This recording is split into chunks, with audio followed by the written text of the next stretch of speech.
I myself have played Destiny 1 technically, but I didn't really play Destiny 1, if that makes sense. I was very young, I was like 12 years old, and so I was very incapable of reading or researching or like doing any sort of interaction online. So I thought the game was only EDZ Patrol and Crucible. I played through the campaign of Destiny 2 when it came out, then stopped because I quote unquote beat the game.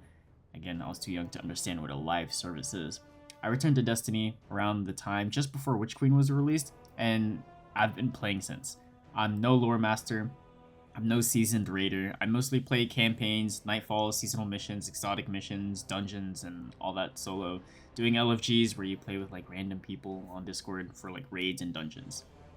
Now, Destiny 2, the final shape, the finale of the Light and Dark saga for Destiny as a franchise. Is there anything coming out after this? No one knows for sure, really. There will be 3 seasons planned for this calendar year, but nothing like driving the overall story forward. Whether you've been a longtime Destiny fan since the D1 alpha days, or you joined during like the free update last month, or even just coming back to Destiny after many years away from the game, this expansion was made for every type of player. But did it really meet that goal? I won't go into any major spoilers for the rest of the video, if that's what you're worried about. The Witness, a culmination of an entire species through its Master of the Darkness, wants to impose salvation across the universe through the final shape. We must travel into the Traveler, where the Witness resides, and hopefully end it once and for all. The campaign features 7 main missions, 1 strike, a quest doing like 3 lost sectors, then there's the raid, Salvation's Edge, which I admit I have not done yet, and then a finale mission. I think out of the 3 campaigns, this, Lightfall, and Witch Queen, I still think Witch Queen was the best campaign. Final Shape is a whole lot better than Lightfall, no doubt, but honestly, I liked Witch Queen better, mostly because personal preference on how the story was structured. Witch Queen campaign was more focused on like puzzles and platforming. Final Shape was more action oriented, doing mechanics similar to prior raids in order to deal damage to bosses. I like the slowness and methodical approach of Witch Queen, but look, it's the finale. We don't have time to take things slow, and the final shape speeds up the pace, at least in the second half. Minor spoilers, but on arrival of the Pale Heart, the Vanguard fire team is scattered, so you spend the first 4 missions of the campaign, you're just trying to get the band back together. But once you get the band back together, the chords are strumming, the beats gets hitting, and it's just a great experience.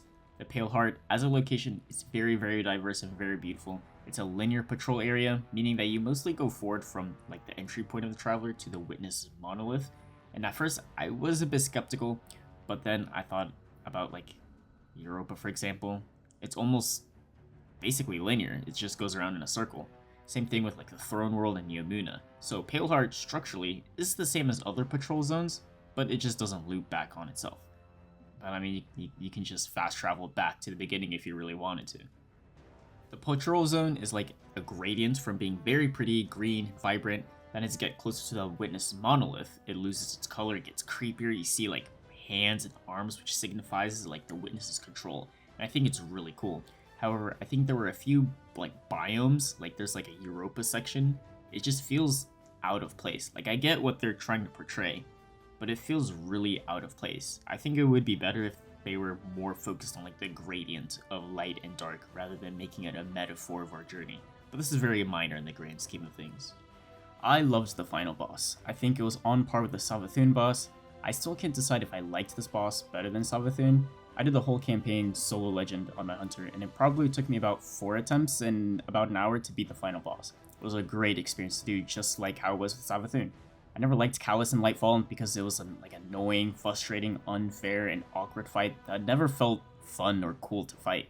And even that ending to that fight didn't feel that special at all. This fight in the final shape was great, and even afterward, it was a great and good segue into the raid. You technically don't need to beat the raid to progress, but it would be wise to at least watch like a 20-minute video of someone going through it. Then there's a finale mission, which is like a quick 12-man activity. Now that was an experience. Off topic, it reminds me when I was playing Borderlands 2 for the first time. I played a good chunk of the mission solo, but on one mission, when you were chasing Roland, I think, on a train track, I was with 3 other people. The frame rate was low, we were zooming through it, there were so many explosions all around. It was like that moment I fell in love with Borderlands. I got that same excitement in the finale mission. It's just a shame that it happened at the very last moment of the game. but it does get me hopeful for if they ever make a Destiny 3 that they try to build upon that excitement. I think for me, after completing the Witch Queen campaign, there wasn't much stuff to do that were fun. The gear that was available after the quest were very grindy. I'm looking at you, Wellspring. And even with Lightfall, it was better, but it wasn't still enjoyable. The exotics were decent at least, but it could be because the story in Lightfall in general was terrible, and it was very tedious to run around Neomuna doing like random questing to get an exotic machine gun that would barely be used in today's meta. Final Shape postgame is an improvement in all aspects of it. You can now freely explore the Paleheart as you see fit, you can find the rest of your prismatic subclass fragments in chests around the Paleheart, much better than the grindy strand meditations in Lightfall. There's exotic weapons that can be acquired, and they're actually good. The Kvostov, both its legendary and exotic variant, can be hunted down. The Microcosm Heavy Trace exotic is apparently really good. I still need to get that. There's Ergo Sum, an exotic sword in your energy slot that can roll with different intrinsic perks such as like Wolfpack Rounds, Arc Conductor, or Sacred Flames, just to name a few. And also my new favorite, Still Hunt, an exotic energy snipe rifle that has a built-in golden gun super when you accrue enough orbs of power or precision hits. I mean, I beat the campaign the day it came out about a week ago, and I still have things to do, whether it's getting the Kvostov exotic, the Microcosm, or even doing a Salvation raid, and potentially boss farming that to get all the gear, and just other activities like seasonal activities. I still have things that I still have and want to do. Previous expansions, there were things I had to do, but I didn't want to do them. And I feel like that's the main difference I feel with Final Shape's postgame. The Prismatic subclass is pretty fun. It's a light combination of all the classes. So far, I have a build for both my Hunter and Titan, and it's pretty cool. There is still a reason to go on to like another mono subclass, because the Prismatic subclass doesn't fully include all the subclass abilities. Like for my Hunter, I can't really replicate my Solar subclass with Prismatic.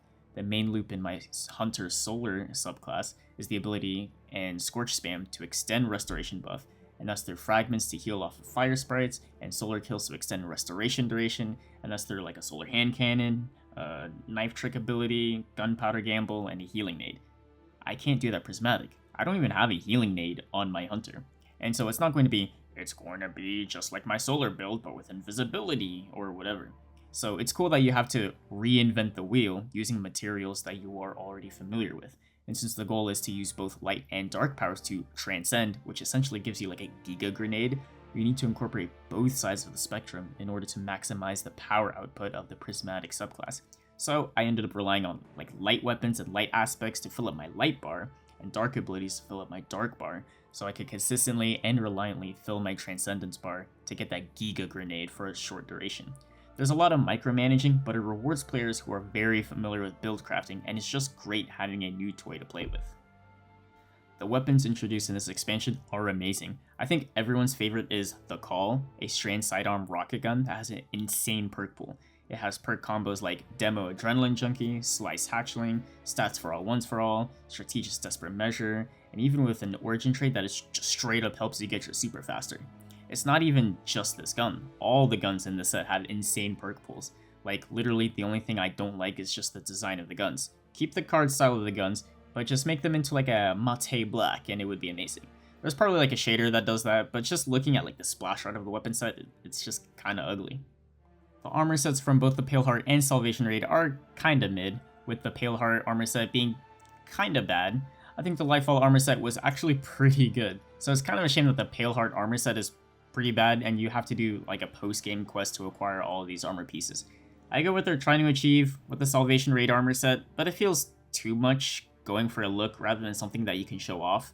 The Root of Nightmares outfits went hard. They were so weird and so random that it was kinda cool to show off. The extra arms in the Warlock chest, the Hunter's cloak, made people look at them longer than they should, and I feel like that's what I'm missing with the Salvation Edge armor set. Maybe it'll grow on me, I don't know, but right now, a week after its new expansion, I think the armor sets could have been better. I still need to grab all the new exotic armors and properly test them out, but the new 6 exotic armors on paper are pretty good. I chose the Hunter boots on my campaign clear, but I haven't used them yet because I see it more of a PvP exotic, so I'm going to test them when trials are around. But the Titan's exotic with the rocket dodge and the strand melee build seems pretty good. The Warlock with the healing turret is also very interesting, since I think you can combo with that with other subclass buddies, I think. My only complaint really was how they structured the patrol zone. I don't like how you couldn't patrol the Pale Heart until you beat the campaign. It's probably simpler and easier the way it is currently for them, but I would like it to where you unlock each area the further you are into the campaign. It just feels kinda weird that the only way to explore the Pale Heart was within the missions themselves.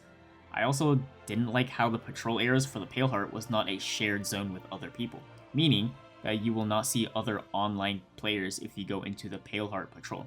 To me, it feels contradictory to the whole message of the final shape, where we have to band together to defend the Traveler and fight the Witness. But when you explore the Pale Heart, it's just very empty. It would be nice to allow a shared patrol zone, at least after you clear the campaign, because I've been used to seeing other people in patrol, whether it's from like Neomuna or the Throne World. It just feels weird to me not seeing other people, and it feels lonely at times. Again, I like the look and layout of the Pale Heart, but structurally, it just didn't make any sense to me. So, is Destiny back? Hard to say. But with the final ship expansion that concludes the Light and Darkness saga and the end of an era, it certainly stuck the landing. The campaign was great, on par with the Witch Queen campaign. It was exciting, it was challenging, and the story beats were on point. The battle against the Witness was very satisfying, along with a satisfying ending. The weapons and armor that were released are very fun and are just juiced with good perks and power. There is so much to do, even after completing the campaign, whether that's gathering all the new exotic weapons and armor, making your new subclass Prismatic stronger, or even doing any of the amazing content that you may have missed in the past few years. It's just tons of stuff to do. Because honestly, I don't think we'll be hearing anything big about Destiny until a Destiny 3 equivalent is out. Whether you're coming back to see the end, or a new player that wants the Destiny experience, playing it now is the best time to experience Destiny 2 in all its glory. Thank you for watching. Make sure to like and subscribe to this video if you like this type of content, and if you have any suggestions for any game that you want me to play, you can leave a comment down below or come join the Discord in the link below that I'm active in. See you guys later.